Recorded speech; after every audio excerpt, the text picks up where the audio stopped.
Hey everyone, grace and peace. This is Charles here with your Midweek Recharge. And this week I might take just a little bit longer than usual to kind of get to the points. I want you to hang in there with me. We're going to take kind of the scenic route today. And so what I want to talk to you about is ignorance is bliss, kind of. You'll see what I mean when we get there. So we've been talking about our friend Paul and his communication to believers throughout Asia Minor. And so Paul is addressing now specifically some believers in Italia, in Rome. And so his letter to the Romans, he points out how it was the law that was used to make us aware of sin.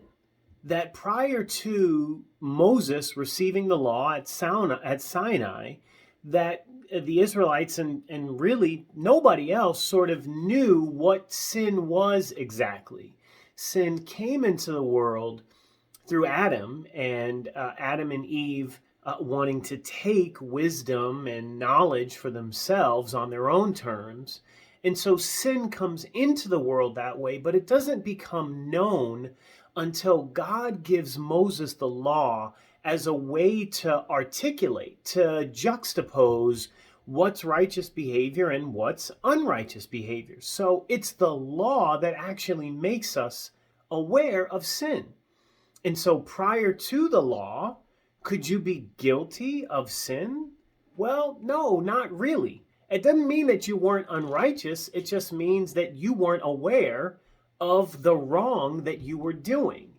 And so when we get the law, now we become aware. We are able to recognize how our relationships can be distorted and how our priorities can be messed up. And then so Jesus comes and he doesn't want to discard, he doesn't want to get rid of the law. He wants to bring the law to its natural fulfillment, which is why Jesus can say the law says you shouldn't murder, but I tell you that if you have hate, if you have animosity, if you have resentment, then you are guilty of the law of murder because you're holding this in your heart. Jesus is pointing to a higher way of life. And so Paul comes around and provides this clarification to the believers and to you and I to say, yeah, I get it that there was a time where you were unaware of what you were doing, but that time has now come and gone.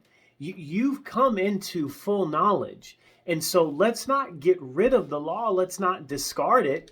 You and I today in the United States of America and the Western world and or wherever you may be listening in the quote unquote modern age, this information age, we may not be sacrificing animals and sprinkling blood on an altar, but we do have a sacrifice in our hearts. We do sacrifice some of the base nature that we want to do in order to achieve that higher righteousness. And so my challenge to you this week is to actually spend some time studying the Mosaic Law.